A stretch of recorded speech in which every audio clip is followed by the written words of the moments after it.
Hi friends, welcome to Renna வீட்டு சமையல். ரென்னா வீட்டு சமையலில் இன்றைக்கி ரொம்ப சுவையான பருப்பு உருண்டை குழம்பு தான் பார்க்க போகிறோம். சின்ன வெங்காயம், பூண்டு, அதுக்கப்புறம் முருங்கைக்கீரையெல்லாம் சேர்த்து செஞ்சுருக்கனால இந்த பருப்பு உருண்டை குழம்பு ரொம்ப சூப்பராக இருக்கும்.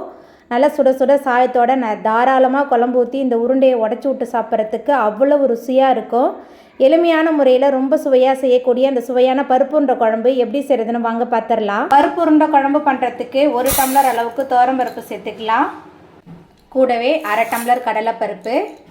பருப்பு ரெண்டையும் அலசிட்டு பருப்பு மூழ்கிற அளவுக்கு தண்ணி எடுத்துகிட்டு வந்துடலாம். துவரம்பருப்பு, கடலைப்பருப்பு ரெண்டையும் அலசி எடுத்துகிட்டு வந்துட்டேன். பருப்பு மூழ்கிற அளவுக்கு தண்ணி சேர்த்துருக்கேன். இதில் 3 காய்ந்த மிளகாய் சேர்த்துக்கலாம். ஒரு மூடி போட்டு 1 மணி நேரத்துக்கு நல்லா ஊற வச்சிடலாம். பருப்பு உருண்டை குழம்புக்கு ஊற வச்சுருந்த கடலைப்பருப்பு, துவரம்பருப்பு, காய்ந்த மிளகாய் நல்லா ஊறி வந்துட்டு தண்ணியை வடிச்சிட்டு மிக்சி ஜாரில் மாற்றிக்கலாம்.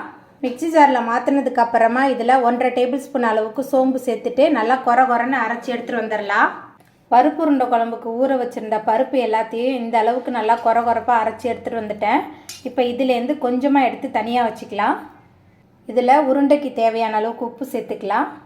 பொடியாக நறுக்கின 20 பூண்டு பல், பொடியாக நறுக்கின 25 சின்ன வெங்காயம், 1/2 மூடி தேங்காய் துருவல், 1 கை நிறைய முருங்கைக்கீரை சேர்த்துக்கலாம். எல்லாத்தையும் சேர்த்துட்டு கையால் முதல்ல நல்லா பிசைஞ்சு வச்சிடலாம். முருங்கைக்கீரை, சின்ன வெங்காயம், பூண்டெல்லாம் அதிகமாக சேர்க்கும்போது பருப்பு உருண்டை குழம்பு ரொம்பவே சுவையாக இருக்கும்.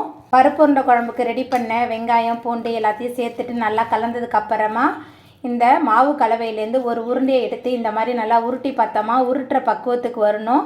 நான் இன்றைக்கி ஆவியில் வேக வைக்க போகிறதில்ல, அப்படியே டைரெக்டாக குழம்புல தான் சேர்க்க போகிறேன். உங்களுக்கு வேணும்னா நீங்கள் இந்த மாதிரி உருட்டிட்டு ஆவியில் வேக வச்சுட்டு அதுக்கப்புறமா நீங்கள் குழம்புல சேர்த்துக்கோங்க. இப்போ குழம்பு தாளிச்சிடலாம். பருப்பு உருண்டை குழம்பு பண்ணுறதுக்கு 4 டேபிள் ஸ்பூன் அளவுக்கு எண்ணெய் சேர்த்துக்கலாம். எண்ணெய் சூடாயிட்டு இதில் 1 ஸ்பூன் அளவுக்கு கடுகு சேர்த்துக்கலாம். கூடவே 1/2 டேபிள் ஸ்பூன் அளவுக்கு வெந்தயம். கடுகு வெந்தயம் ரெண்டுமே நல்லா புரிஞ்சு வந்துருச்சு. பொடியாக நறுக்கின 20 சின்ன வெங்காயம், தோல் உரிச்சு வச்சுருக்கிற 15 பூண்டு, பொடியாக நறுக்கின பழுத்த தக்காளி 1, கொஞ்சமாக கருவேப்பிலை எல்லாத்தையும் சேர்த்துட்டு நல்லா கலந்து விட்டு வதக்கிடலாம். வெங்காயம், பூண்டு, தக்காளிலாம் நல்லா வதங்கி வரணும். அப்போ தான் பருப்பு உருண்டை குழம்பு ரொம்ப சுவையாக இருக்கும். நல்லா கலந்து விட்டு வதக்கி விட்டுடலாம். சின்ன வெங்காயம், பூண்டு, தக்காளிலாம் நல்லா வதங்கி வந்துருச்சு. அதுக்கப்புறமா இதில் குழம்பு மிளகாய்த்தூள் 4 டேபிள் ஸ்பூன் சேர்த்துக்கலாம். கூடவே 1/4 ஸ்பூன் மஞ்சள்தூள். ஏற்கனவே பருப்பு உருண்டையில் நம்ம உப்பு போட்டிருக்கோம். இது குழம்புக்கு தேவையான அளவுக்கு கல் உப்பு சேர்த்துட்டு கொஞ்சம் நேரம் இந்த எண்ணெயில் மசாலா, வெங்காயம், தக்காளி எல்லாத்தையும் சேர்த்துட்டு நல்லா கலந்து விட்டு வதக்கிடலாம். மசாலா, வெங்காயம், தக்காளி எல்லாத்தையும் சேர்த்துட்டு நல்லா கலந்து விட்டதுக்கு அப்புறமா இதில் புளி தண்ணி சேர்த்துக்கலாம். பெரிய லெமன் சைஸ் அளவுக்கு புளியை தண்ணியில் ஊற வச்சு கரைச்சி வச்சுருந்தேன். அந்த புளி தண்ணி சேர்த்துட்டு நல்லா கலந்து விட்டுடலாம். புளி தண்ணி சேர்த்துட்டு நல்லா கலந்ததுக்கு அப்புறமா இதில் குழம்புக்கு தேவையான அளவுக்கு தண்ணி சேர்த்துக்கலாம். நம்ம எவ்வளோ குழம்பு வைக்க போகிறோமோ அதுக்கு தகுந்த மாதிரி தண்ணி சேர்த்துட்டு நல்லா கலந்து விட்டுடலாம். தண்ணி தாராளமாகவே தான் சேர்த்துருக்கேன். ஏன்னா பருப்பு உருண்டையில் இந்த தண்ணியில் தான் வெந்து வரும். அப்போ இந்த தண்ணி உருண்டை எல்லாத்தையுமே இழுத்துக்கும். எல்லாத்தையும் சேர்த்துட்டு கலந்ததுக்கு அப்புறமா ஒரு மூடி போட்டு வச்சிடலாம். எல்லாமே சேர்ந்து நல்லா கொதிச்சு வரட்டும். குழம்பு நல்லா கொதிக்க ஆரம்பிச்சிருச்சு. அதுக்கப்புறமா இதில் நம்ம எடுத்து வச்சிருக்கிற பருப்பு உருண்டை எல்லாத்தையும் கொஞ்சம் கொஞ்சமாக அப்படியே எடுத்து உள்ளே சேர்த்துக்கலாம். உங்களுக்கு டைரெக்டாக போட பயமாக இருந்துச்சுன்னா நீங்கள் இட்லி பானையில் வேக வச்சுட்டு கூட அதுக்கப்புறம் நம்ம இந்த மாதிரி உள்ளே சேர்த்துக்கலாம். உருண்டை எல்லாத்தையும் சேர்த்தாச்சு. உருண்டை நல்லா வெந்து வரட்டும். பருப்பு உருண்டையெல்லாம் நல்லா வெந்து வந்துருச்சு. அதுக்கப்புறமா இதில் அரைச்சி வச்சுருந்த தேங்காய், சீரக விழுது சேர்த்துக்கலாம்.